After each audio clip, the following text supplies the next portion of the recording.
Welcome to the C.L.I.M.B. This is a show dedicated to helping singers, songwriters, and indie artists like you create leverage in the music business. Why is leverage important? Because that's what you're going to need these days. They're not going to sign you as a songwriter or sign you as an artist based on potential because you are like, you look good. You could possibly be something. Right now, you got to come in with a track record. You got to have proof that you've already been making it happen. And that's why we called it the C.L.I.M.B, C.L.I.M.B, creating leverage in the music business. This is a Baxternym created by my good friend and co-host, Mr. Brent Baxter. He's an award-winning hit songwriter with cuts by Alan Jackson, Randy Travis, Lady Antebellum, Joe Nichols, and more. And he helps songwriters like you turn pro by revealing how you can write like a pro, do business like a pro. And on a regular, he connects you to the pros so that you can see how you're measuring up and grab a hold of that golden ring. You can find Brent real easy at songwritingpro.com. Once again, that's songwritingpro.com. And if you're an artist looking to increase, well, actually, I'd like to introduce you to my co-host. I got a new script here. I started at the wrong spot. That's professional. It's even in bold. And I would like to introduce you to my co-host, Johnny Dwinell. Johnny owns Daredevil Production. They're breaking artists digitally, and they're identifying new fans through data. If you're an artist looking to increase your streams, blow up your video views, sell more live tickets, and get discovered by new fans, TV, and music industry pros, then Daredevil Production can help. Daredevil has worked with multi-platinum artists such as Colin Ray, Tracy Lawrence, Ty Herndon, and Andy Griggs, just to name a few. You can find Johnny at daredevilproduction.com. That's production singular, no S, and there is no S because there is no other Johnny D. What's up, brother? There might be some B, but there's no S. Hey, a little bowl, but no scatter. Yeah. A little bull, but no scatter. There we go. The fit doesn't hit the shan over here. Exactly. Exactly. So I'll do better on the intro next time. I'll do better on the intro next time. Did you have a good Thanksgiving? It was a maiden voyage. It was good. I ate too much and all the things.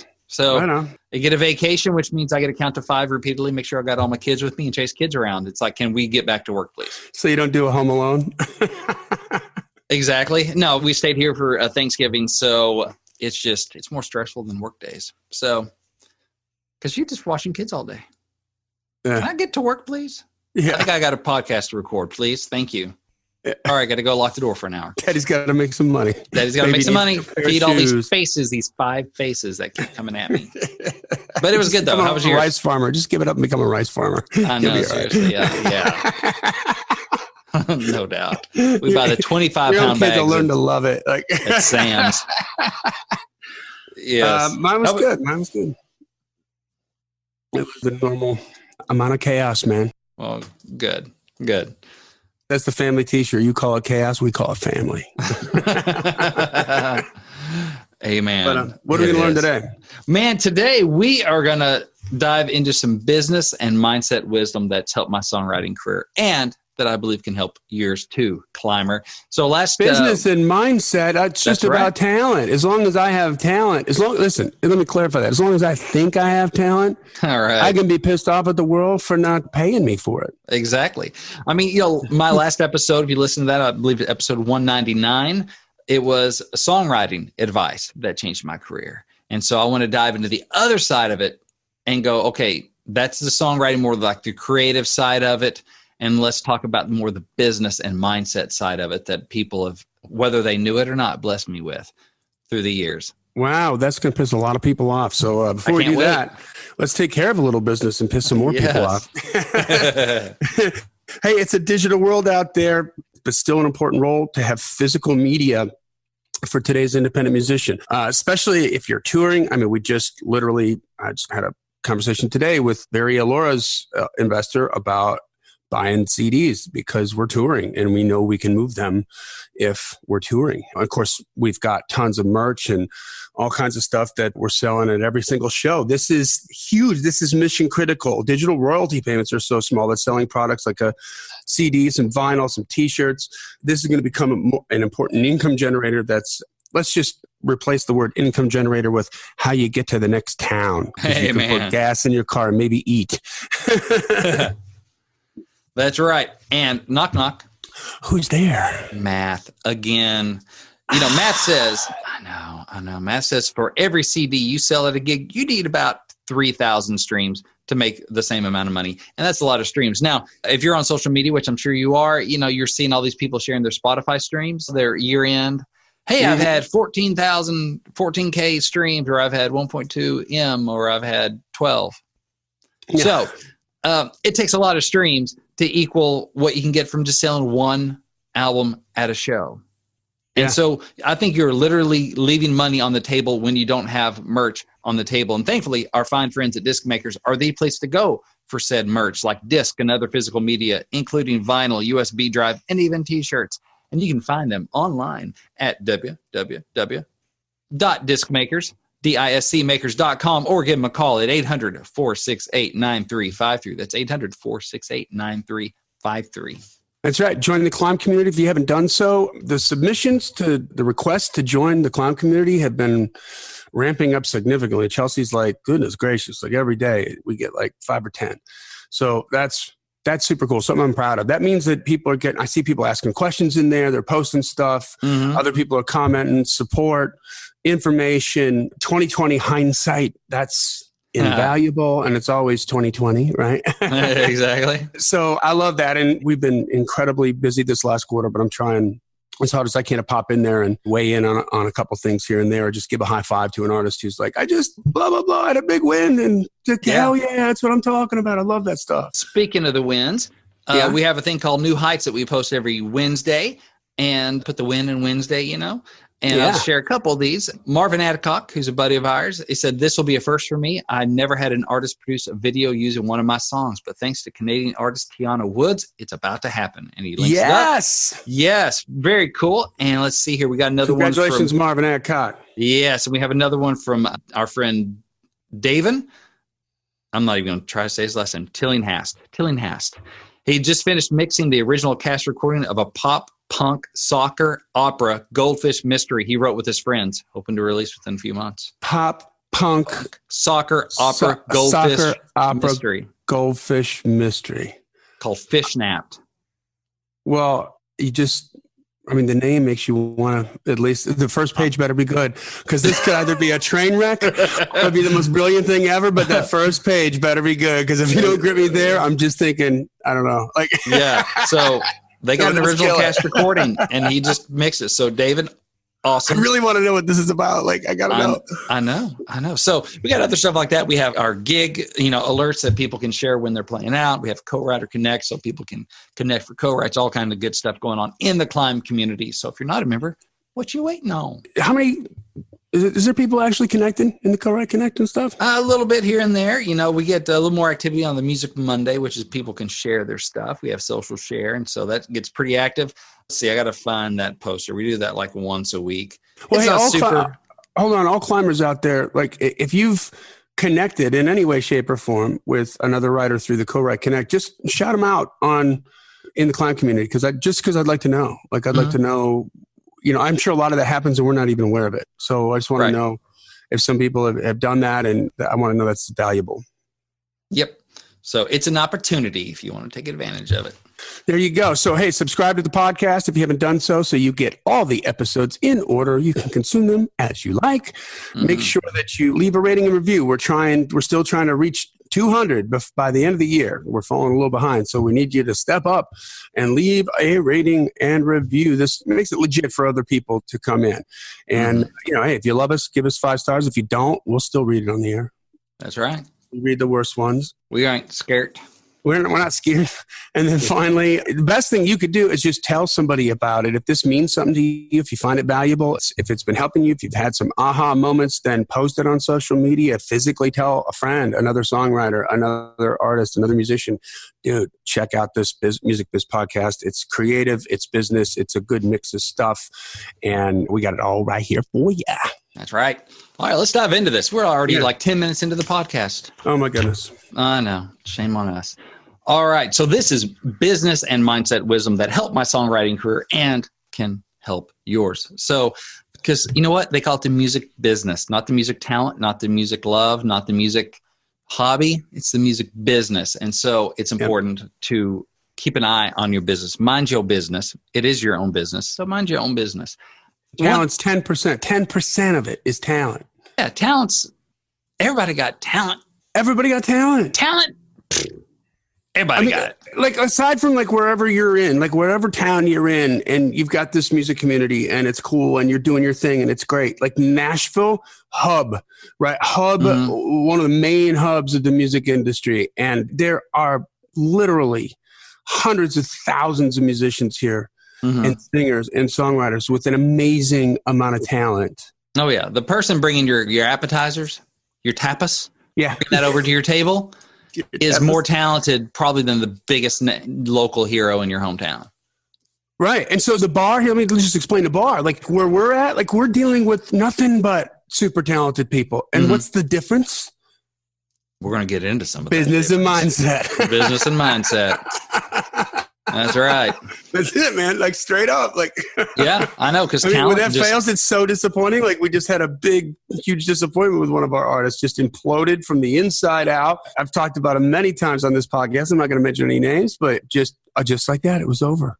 Why? Because they just refused to want to be a student of the game of the business. Yeah, it's sad. Shame. Total shame. So proud of the work we did.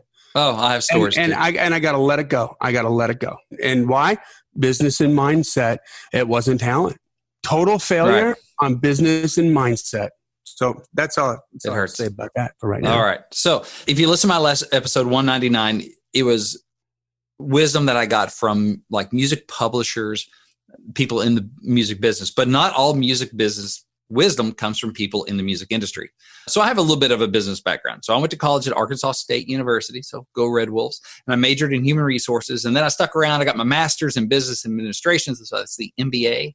So while I never wanted to work in the cubicle, which I eventually did anyway, and hope to never do that again, I've always tried to look at professional songwriting as a business because it is a business, whether we like it or not. So here's some of the foundational advice about business and mindsets that's helped me to be really a happier, more successful songwriter, and hopefully can do the same for you. So the first thing I want to mention, and this is a book I got years ago because the title of the book slayed me. I'm like, I got to read this. It's the author's Tim Ferriss, and it's The 4-Hour Work Week.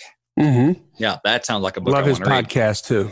Yeah, podcast is good. I usually don't have like 2 hours to listen to it, but it's good. So I'm just going to pull out some nuggets that I've gotten from some of these books. And that's the thing, man. You can learn from people that don't even know you exist. Tim Ferriss doesn't know I exist, but he's had an effect on my career. He's coached me. Because of what? He doesn't know it. A book. That must have cost billions of dollars. Billions. It took years and hard work to get the access to that. No, I got it at like Barnes & Noble for like $20 or something. What? 20 to the cost of 2 cocktails? Could have got it less on Amazon. Yeah, for cost of 2 cocktails, you got bequeathed all this information in a book? In a book. It's amazing. That's insanity. It's really ridiculous. So here's what he had to say. He said, being busy is most often used as a guise for avoiding the few critically important but uncomfortable actions. So in other words, we stay busy because we don't want to do the important thing. We don't want to do the uncomfortable thing. So we do other things. That way we're not just sitting there doing nothing. We fool ourselves. That's why it's a guise. It's a disguise, right? I'm being busy. I'm working my butt off. I'm doing all this stuff. So how many times have you hopped on Facebook or Instagram or listened to a new work tape for the 100th time just to keep from doing the uncomfortable, whether that's booking a demo session, reaching out to a co-writer who might not, actually want to write with you, so it's a little scary, or reaching out to that intimidating co-writer who might actually say yes? Or are you listening to music all day to get inspired when you're really just putting off actually writing that next song? So that's that stuff. He talks about work for work's sake. And so sometimes writing songs can actually be the busyness that keeps you from doing something that's really uncomfortable, right? So sometimes the social media, the other stuff, the listening down to what you've already written keeps you from writing your next song. And so that's not a good thing. But sometimes writing that next song can be the comfort zone that keeps you from doing the uncomfortable business thing that needs to happen next. I would much rather think about creating a new video for one of my artists, answer emails, or get a root canal than do freaking accounting. But if you eventually don't Shoot do me accounting, in the effing head. Like Right. Bad things will happen if you don't. I Right. know, but I hate it. Yes. I'm busy. I got stuff to do. Yeah. And what I have to remind myself, like with emails, because sometimes you want to check it. You want that little endorphin hit. You want to check that email. You want that endorphin hit. You want to see if somebody liked, somebody shared, whatever, instead of doing something that actually needs to be done. But at the end of the day, I call it, is it actionable intelligence? Is it something I can do something about? Checking my likes, that's not anything I can do anything about. It just is what it is, whether I check it or not. It doesn't change my day in any practical sense, whether I wait another 5 hours to check, oh, look, some people liked it. It doesn't really change my day. It doesn't change my outcome. Email, most of the time, because sometimes I'm hanging out with the family and I'm tempted just to escape mentally for a minute because Hazel is unstoppable. And I want to mentally check out for a moment. It's easy to want to check the email. She's a hurricane, dude. Oh my gosh. I love her, but she wipes out entire nations and people. So, you just want to escape for a minute. It's like, let me just hop, I got my phone with me. It's right here. I'll just check my email real quick. But you know what? Am I really going to, if I don't have time to respond to an email, then it doesn't matter if I got it yet. Like, I don't need to check my email yet. It's nothing I can do anything about, really. Yeah. And so that's why I try to train myself sometimes going, okay, is this anything I can do anything about right now? No. Then I don't even need to check it.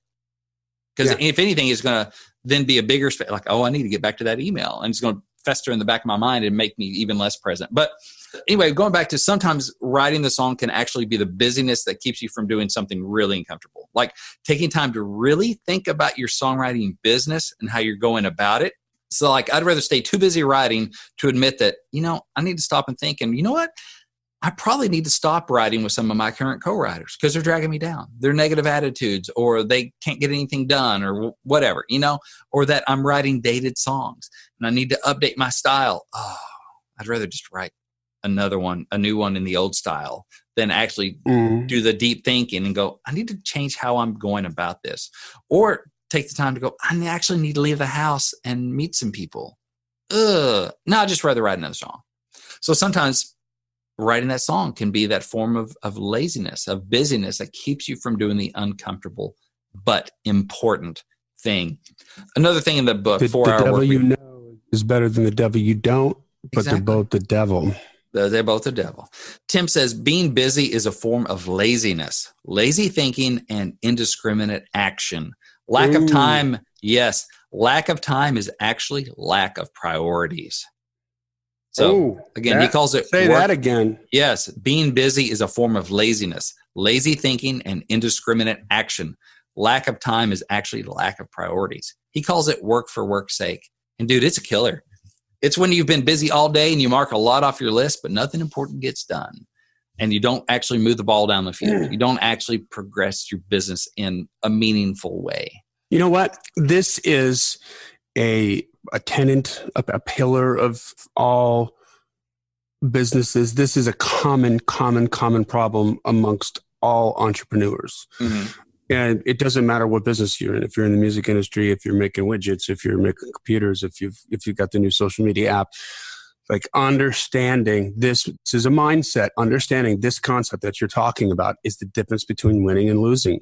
Mm-hmm. It seriously is. It's very, very heady stuff. And you have to know, if you're not aware of it, then you, just like every other entrepreneur, get caught up just, okay, well, I'm just grinding. I'm creating. I'm making stuff. I'm good. This is what I'm supposed to be doing. This is, blah, blah, blah. But I'm working on my 10,000 hours. Yeah. And all that's true. And it's important. But without this other thing, doesn't matter. Right. Right. It's like a great idea without execution is crap. Right.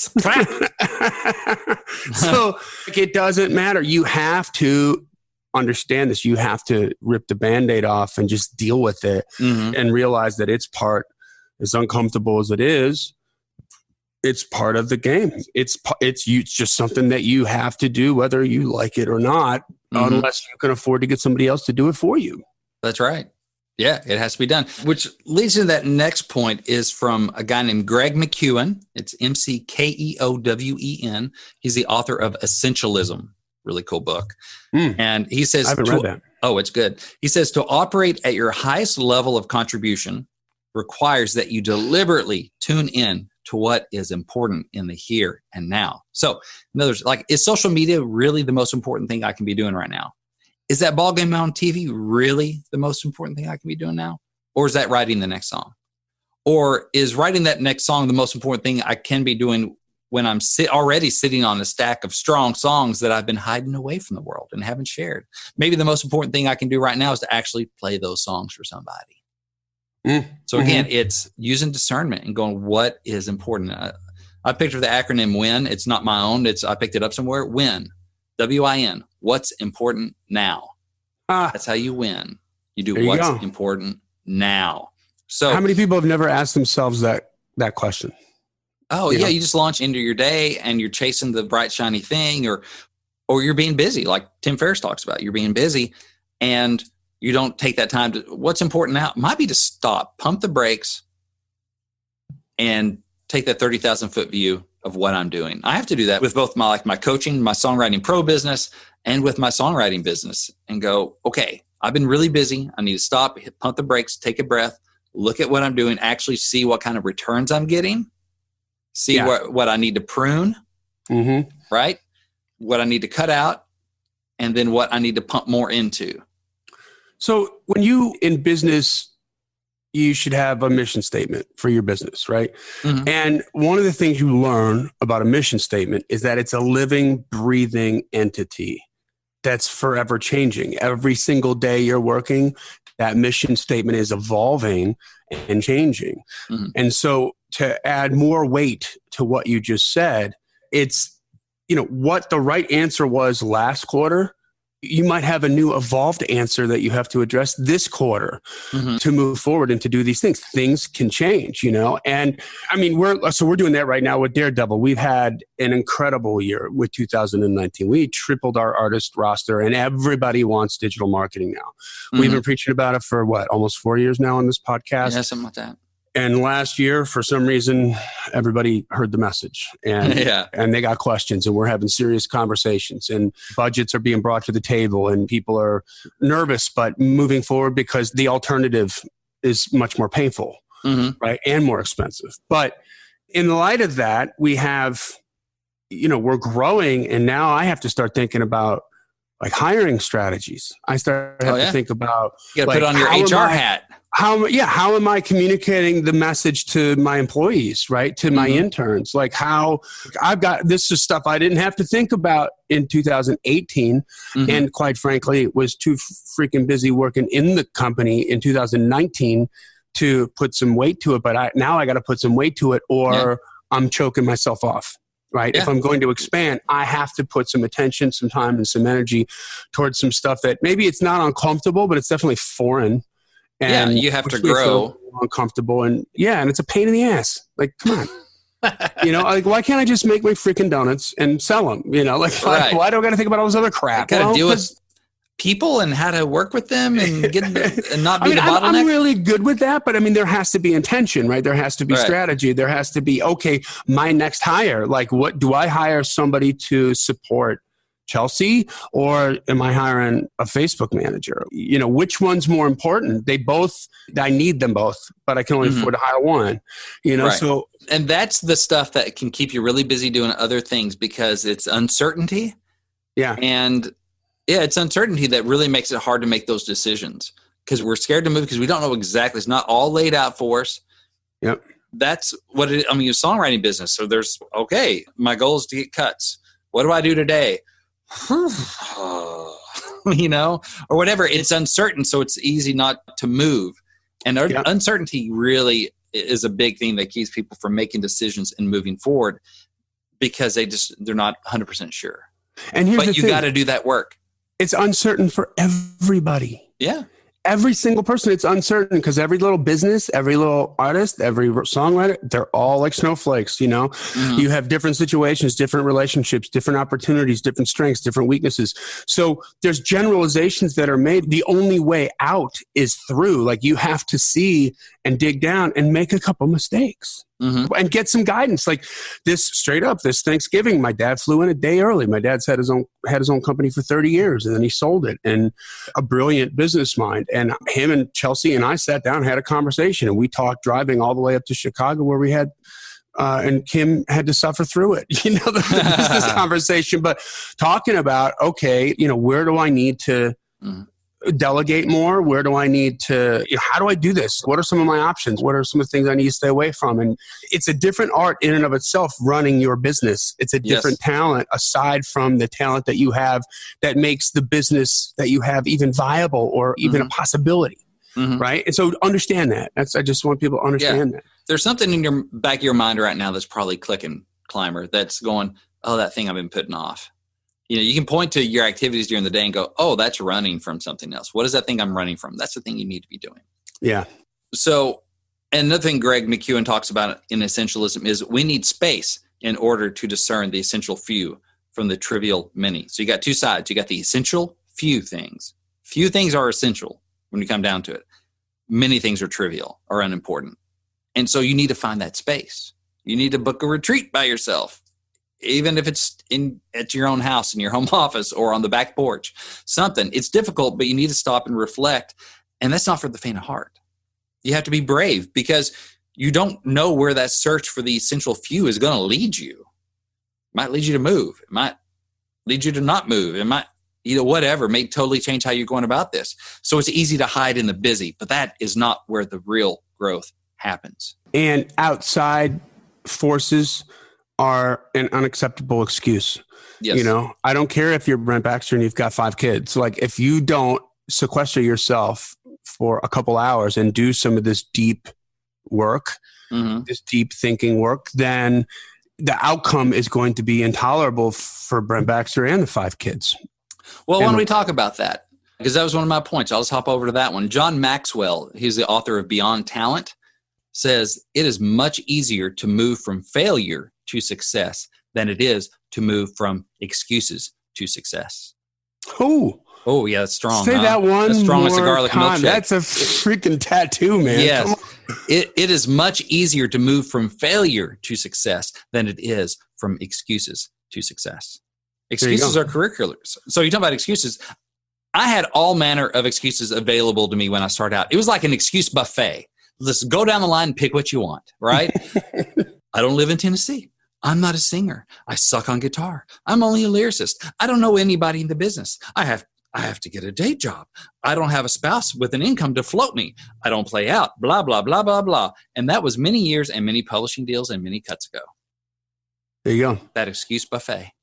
Yeah. So, and John Maxwell also says it's the key choices that you make apart from the natural talent you have that will set you apart from others who have talent alone. To kind of bring us back to what we talked about earlier. Yeah. It's the choices you make apart from the talent that will set you apart from those who have talent alone. So it's kind of the thing of hard work beats talent when talent doesn't work hard or whatever. It's that kind of thing. It's just choices, man, that makes so much of the difference. And going back to what Greg McKeown talked about, you need space to figure out what choices you need to be making and to get away from all that busyness like Greg and Tim talked about. So that's a big thing. And something else I want to talk about is, and I got a lot. I've got more than I can probably get in here, but books are fun. And so all these people, I've not met them. Yeah. But they've influenced me, and hopefully they're going to influence you too. Peter Drucker, he's a famous management expert. Yeah, geek out on that. He says, what gets managed or what gets measured gets managed. What gets measured gets managed. Okay, so I have a calendar over my wall, and I just ordered my new one for 2020. It's a big laminated wall calendar, has every day of the year up on there. And what I started doing was, you know what? I need to measure these things because too many things are slipping through the cracks. These are like the vitamin things that eventually, if you don't take them long enough, your bones get brittle and you have some health breakdowns in your business or your personal life. But they're not screaming things at you every day. So it's easy to not do them. Vitamins. You just reminded me. Yeah. I took mine. Okay, good. I got to think about it. So I'd had 4 kind of quadrants, 4 different areas: spiritual, songwriting, health, and then like pitching and networking. So I had like 4 things. And so I got 4 different color markers. And doing the Jerry Seinfeld thing, every day you write a joke, put an X on the calendar, you just try not to break the chain. Okay. Yeah. And if you break it, we'll start the next day and start a new chain. You just try not to break the chain.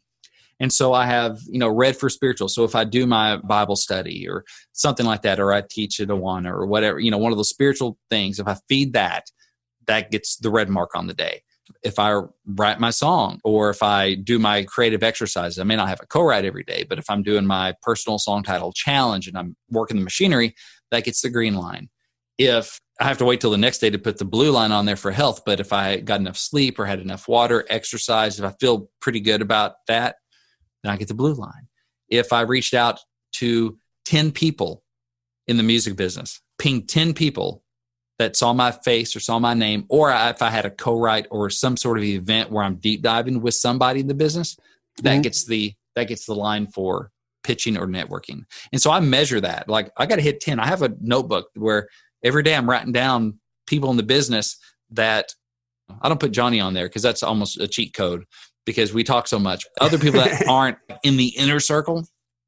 So if I'm pinging a co-writer about, hey, we're going to write, or if I pitch a song to somebody, I'll put their name down. Or if I have a phone call with somebody about an event, all that stuff. Or if I write with somebody, their name goes on there. If I hit either a deep dive with somebody like a co-write, so I'm going deep with somebody for like 3 hours, that'll get me the line. Or if I ping 10 people in the business, that gets me the line. And so that stuff holds me accountable.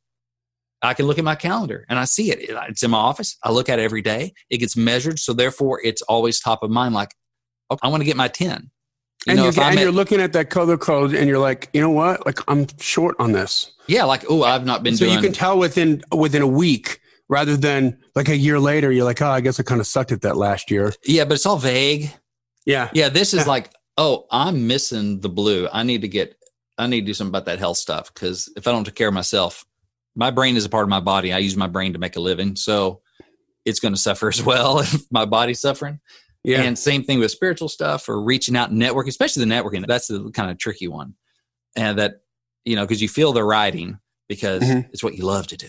The networking, the reaching out to people, the song pluggings, like I had to put a hard number on it. It's 10 touches or one deep dive if I want to get that line. And it holds me accountable. So Peter Drucker, what gets measured gets managed. So what is something that you can do, whether the wall calendar thing or some other thing where you can measure it? Because if you measure it, it's going to be more real. You want to mark that off your list, or you want to, you're going to manage it if you measure it. Yeah, that's so the statement I use, just a different way to serve up the statement that you just meant was if you can measure it, you can manage it. Right. If you can. And yeah. And so from a marketing perspective of artists trying to break artists, the broadcast platform used to work really well because it was very powerful, also very expensive. But now it's still very expensive, not very powerful. And there's no measurement, right? It's just you write a check, they put your song on the radio, and then we see what happens, right? Like you go to that town and hopefully enough people heard the song where you can sell enough tickets and they come out and see you. But you don't know who heard it. You don't know who liked it, who heard it multiple times, who didn't like it, blah, blah, blah. And so on the digital marketing thing, I mean, that's one of the big keys that we try to help convey to future clients is like, you can measure this. Like we'll know. We just started the first Weapons of a New campaign today. Started late last night, but it probably didn't kick in until it got approved by Facebook. So it was sometime this morning. But so far we spent $13 on the ad buy and we have over 5,300 views on the video. Our cost That's for a sick, 10-second view is 0.003 cents. So this is like that is ridiculous. Porn to a band because they're like, okay, and I pin that damn thing.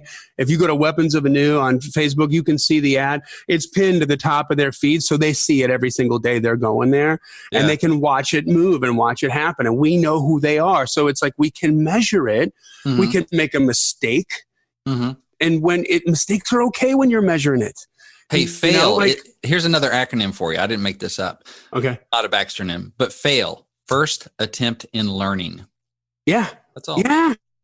Everybody's got to pay an idiot tax. I paid it. You paid it. We all pay it when we get in there because we're naive. We just fell off the turnip truck.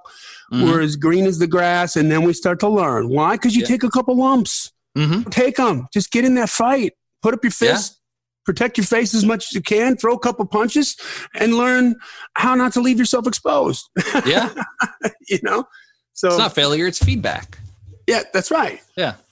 It's feedback. If you want it bad enough, you'll look at it as feedback because you'll be like, okay, well, I need to know how to do this. Right. Right? I mean, you don't get a freaking handbook for parenting.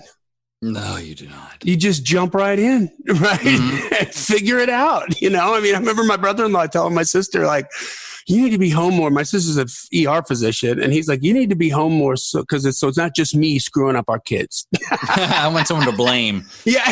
20 years from now when we're bailing them out. We got to do this together. Yeah.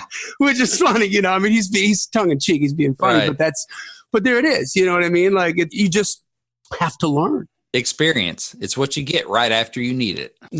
That's right. Experience comes from making good decisions, or good decisions comes from experience, and experience comes from making bad decisions. Right. I was watching a little bit of Avengers Infinity War the other day, and at the beginning, Loki was talking to Thanos. He's like, hey, can I offer up my services to help you invade Earth? I have some experience in that. And Thanos goes, you consider failure experience? He goes, I consider experience. There you go. That's your Marvel moment, brought to you by Disney. Brent Baxter, ladies and gentlemen. Right. Here's another one. This is a good one.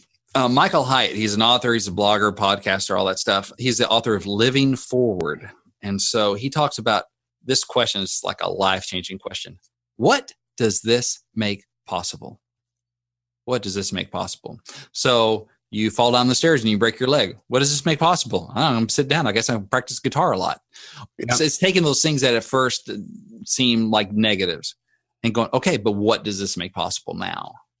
Yeah. And it turns it on its head. So, hey, you know what? I split time between Nashville and Southwest Missouri just for family reasons and all that stuff. So when it came time to like, okay, you're going to start splitting time instead of just being in Nashville 100% of the time.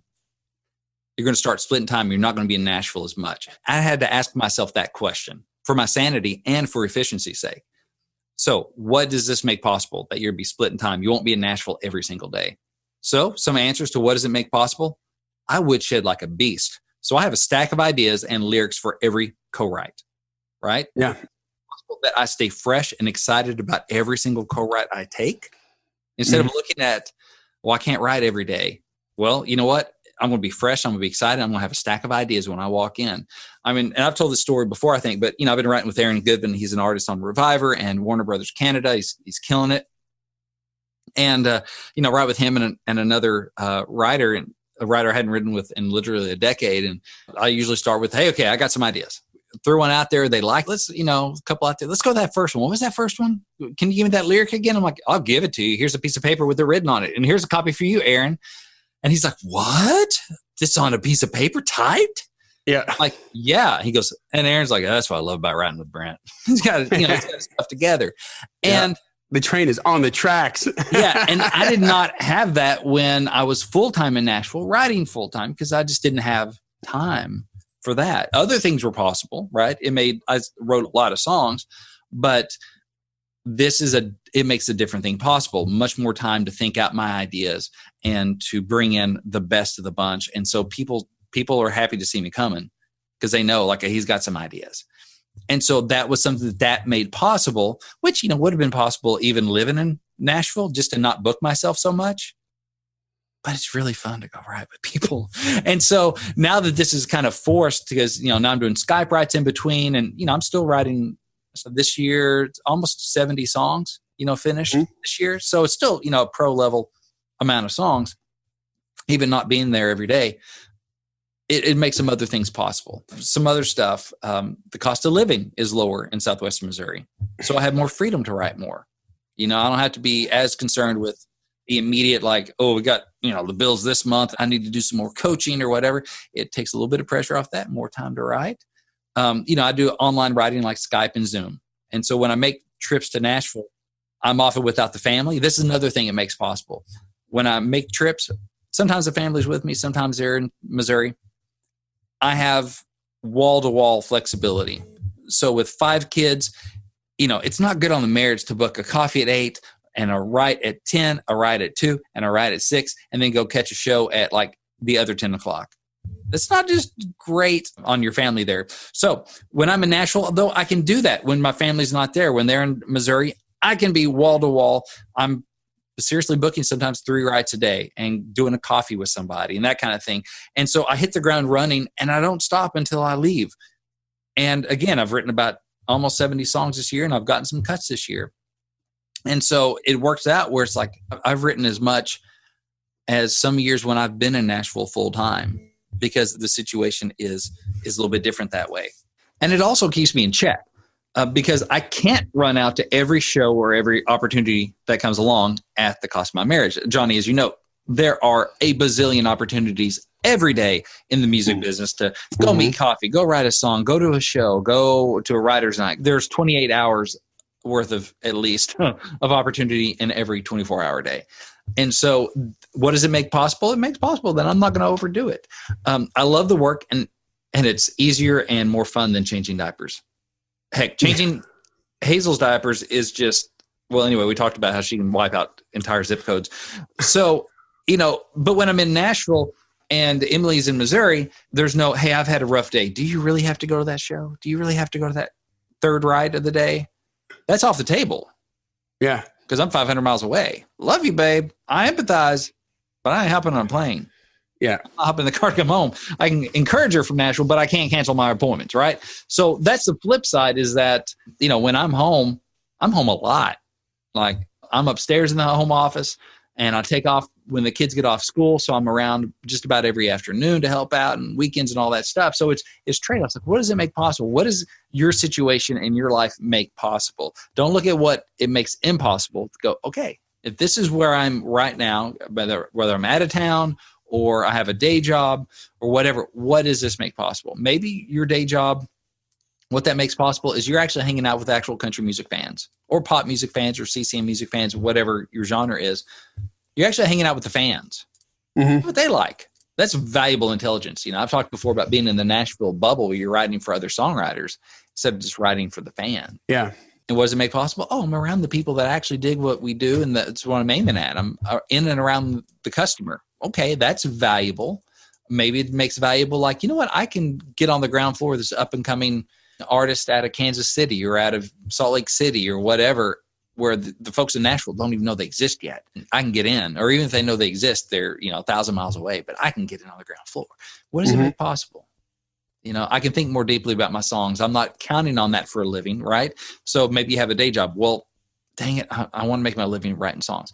Well, what does it make possible that you don't? It makes possible that maybe you can write less but write better. You can be more patient. You don't have to be as desperate. You can, it buys you time. Whereas if that's what you count on for your living, they can get pretty desperate pretty quick. Yeah. To do things you don't really want to do, write songs you don't really want to write because you're trying to make that dollar to feed that family. So maybe what it makes possible is you can be a little more picky and do you. So anyway, what does it make possible? Great question. Yeah. And, use that in your current situation. Like if you are currently in a mindset of, well, I really want to do this, but okay, so take that but and be like, what does it make possible? What can you do now to lay down the railroad track for this? Waiting is a killer. It's a killer. Like next week, we're going to talk about the API change in Instagram. A lot of people want to know about this. We're going to dig into it. And if you were waiting until this year to get your act together on Instagram, well, now it's going to be a lot more work and some more money to make it happen, So you got to take care of business. Yeah. Yeah. And I mean, just a much better way of looking at life. What does this make possible? Yep. So last thing I want to talk about real quick is Stephen Pressfield and the War of Art. And what I want to share out of that book is everything in the whole book, just the whole dang thing. You just need to go read that book, The War of Art by Stephen Pressfield. It's great. He talks about the resistance, and it's that thing that keeps us moving from a lower level to a higher level, basically. So if you're a writer, it's the thing that keeps you from writing that last page, that last sentence, that thing that keeps you from getting it done, all that busyness that keeps us from doing the uncomfortable thing, the uncertain thing. That's resistance. And so Pressfield goes into this about how to fight resistance, how to turn pro, how to face it every day, because we face it every day. It doesn't go away. You just learn to get into the arena and battle it every day. and you can win, but it's a battle you have to take up again every day. And you recognize it. You learn to recognize it. I know what this is. This is the resistance. Rather than just sort of reacting to it. There's a difference. Exactly. Interesting. One thing he talks about is resistance only opposes in one direction. So resistance obstructs movement only from a lower sphere to a higher. It kicks in when we seek to pursue a calling in the arts, launch an innovative enterprise, or evolve to a higher station morally, ethically, or spiritually. So if you're in Calcutta working with the Mother Teresa Foundation and you're thinking of bolting to launch a career in telemarketing, relax. Resistance is going to give you a free pass. That's right. But if you're in that cubicle and you're wanting to get out to write those songs for a living or be an artist and be on stage for a living, resistance is sure going to kick in. Mm-hmm. So it's a great book. So many people in so many fields have just been changed by this book. And so it's The War of Art. Break through the blocks and win your inner creative battles. It's a great book. Killer. You get lots of places. So yeah, just the whole book. Just go read it. But yeah, that's basically what I had to share today. I think getting the right advice at the right time can be a career jumpstart. It's done it for me. And you know what? I want to do that for you. Not all wisdom comes from the music business, but a lot of music business wisdom can come from the music business. And so I want to be a source of help and a source of service and wisdom and experience for you. So in January and February of this coming year, 2020, I'm hosting an online songwriting coaching series. So it's going to be a mix of group coaching sessions and private coaching sessions. You'll get feedback on your songs. You can ask your questions about the music business and get answers. And you connect with other aspiring songwriters from who knows where. And it's all online. So you can join us from anywhere in the world. And the deadline to join is Thursday, January 2nd. So you can get all the details and join the event. Best way to do that is you can just go to giftfrombrent.com, download my free ebook called Think Like a Pro Songwriter. It gives you a lot of value for no money on that. And it also gets you on the Songwriting Pro Insiders email list. And then you can be up to date on all these opportunities and stuff. But basically, I'm just going to sit down with writers and give them the straight business on their songs and give them the straight poop. So, and help you guys write your best songs and move forward and help 2020 to be your best year yet. And so that is the songwriting coaching series. You can go to songwritingpro.com, look under events and workshops. You can find it there, or giftfrombrent.com. There you go. All right, guys. Well, that takes us to the end of another Killer Climb episode. Love this one, by the way. Mindset. Thank you. I thought it would be up your alley. People don't want to talk about mindset. They get angry at mindset, but really because that's the thing that's holding them back. And it's straight up. It's hard. Yep, it's hard. So join the Climb community. If you haven't done so, subscribe to the podcast so you get all the episodes. Please take a few minutes and help us reach our goal of 200 ratings and reviews on iTunes. And lastly, tell a friend. Shout it out on social media. If there's something that you learned, let other people know. And the more they hear it from you, the more legit we become. This podcast exists because we want you to win. So keep on climbing. And we'll see you at the top.